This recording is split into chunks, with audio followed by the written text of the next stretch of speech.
ఈనాటి కార్యక్రమానికి విచ్చేస్తున్నారు ఆంధ్రప్రదేశ్ రాష్ట్ర ముఖ్యమంత్రి వర్యులు గౌరవనీయులు శ్రీ నారా చంద్రబాబు నాయుడు గారు. వారందరికీ మనందరి తరపున హృదయపూర్వక నమస్సులు తెలియజేద్దాం.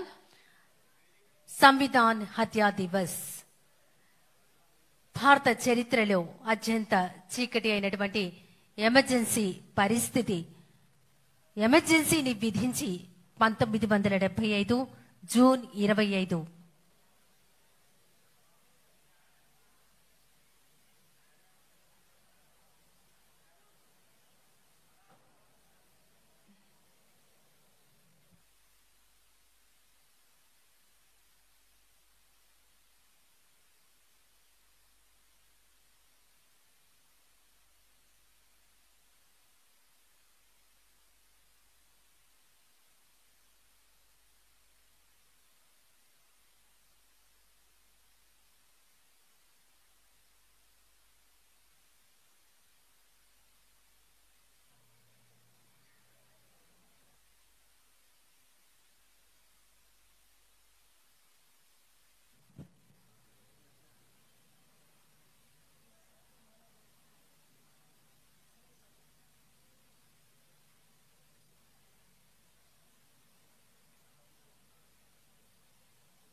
అంతటా కూడా చేయాలనేటువంటి మొత్తం దేశమంతటా కూడా చేయాలనేటువంటి ఉద్దేశంతో ప్రజాస్వామ్యం అనేటువంటిది మనకి వేదాల్లోనూ బుద్ధిజం జైనిజంలో కూడా ఉంది అంటూ దాన్ని ఎగ్జిబిషన్ రూపంలో ప్రజలకు తెలియజేయాలి. దాని నుంచే మనం అడాప్ట్ చేసుకున్నాం ఈ డెమోక్రసీ అని.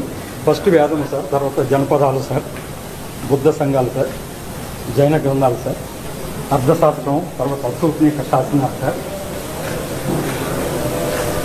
ఈ గ్వాలియర్ ఆలయ శాస్త్రంలో లేయర్స్ ఆఫ్ ది పవర్ అనే దాన్ని స్కల్ప్చర్ రూపంలో ఉండేది సార్ ఆ రోజుల్లోనే. తర్వాత నెహ్రూ తమిళనాడులో ఉన్నటువంటి శాసనం సార్.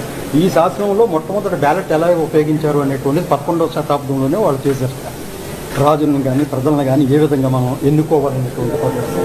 తర్వాత ఈ ప్రజాస్వామ్యంలో ఉన్నటువంటి సంప్రదింపులు, స్వేచ్ఛ, ఈశాన్య భారతంలో లోకతంత్రం, అదేవిధంగా బసవేశ్వరుడు ద్వారా సామాజిక ఇది అనుభవ మంటపం ద్వారా అందరి సమస్యలు తెలుసుకోవడం ప్రజాస్వామ్యం సార్. దాన్ని మనం కన్వర్ట్ చేసుకుంటూ గ్రామీణ మరియు పట్టణ ప్రాంతాలు అట్టడుగు స్థాయిలో ప్రజాస్వామ్యాన్ని ఏ విధంగా ఉండాలి అనేటువంటిది ప్రజాస్వామ్యానికి మూలస్తంభంగా ఇచ్చేసారు.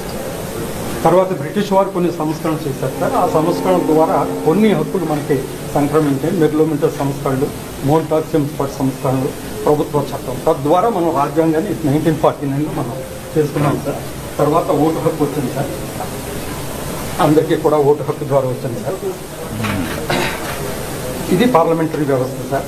తరువాత మనకి 73-74లో ఆర్థిక సంక్షోభం, విద్యార్థుల నిరసన కాడి నుంచి ఎమర్జెన్సీలో స్టార్ట్ అయ్యారు సార్. గుజరాత్లో స్టార్ట్ అయినటువంటి ఇది మనకి 75 జూన్ 25ని అత్యధిక విధించడం జరిగింది సార్. అక్కడి నుంచి నిరసనలు ఇవన్నీ కూడా అయింది సార్.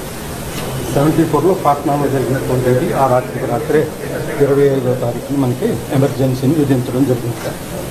ఇది అత్యవసర పరిస్థితి జూన్ 75 సార్. 10 నిమిషాలు ఒక చారిత్రాత్మక అంటే కోర్టు తీర్పు ద్వారా ఇందిరాగాంధీ గారు చేస్తే ఆమె సుప్రీంకోర్టుకి వెళ్ళడం, అప్పుడు స్టే తేవడం, ఈ క్రమంలోనే 25 చేయడం జరుగుతుంది సార్.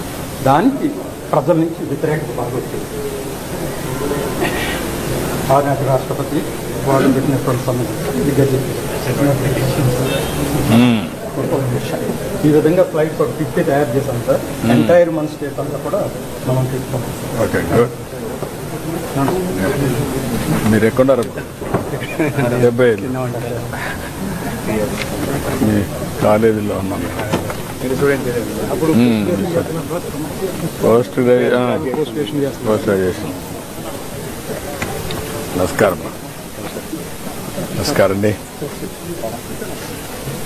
భారత చరిత్రలో అత్యంత చీకటి దశ అయిన ఎమర్జెన్సీ యొక్క మితిమీరిన చర్యల కారణంగా బాధపడిన ప్రతి వ్యక్తికి నివాళులు అర్పించేటువంటి ఈ రోజు సంవిధాన్ హత్యా దివస్. మరి ఇలాంటి కార్యక్రమానికి విచ్చేశారు ఆంధ్రప్రదేశ్ రాష్ట్ర ముఖ్యమంత్రి వర్యులు గౌరవనీయులతో వేదిక మీదకు సవినయంగా ఆహ్వానిస్తున్నాం. ఈనాటి కార్యక్రమానికి విచ్చేశారు ఆంధ్రప్రదేశ్ రాష్ట్ర ముఖ్యమంత్రి వర్యులు గౌరవనీయులు శ్రీ నారా చంద్రబాబు నాయుడు గారు. వారికి ఇవే మా హృదయపూర్వక నమస్సులతో వేదిక మీదకు రావాల్సిందిగా సవినయంగా ఆహ్వానిస్తున్నాం.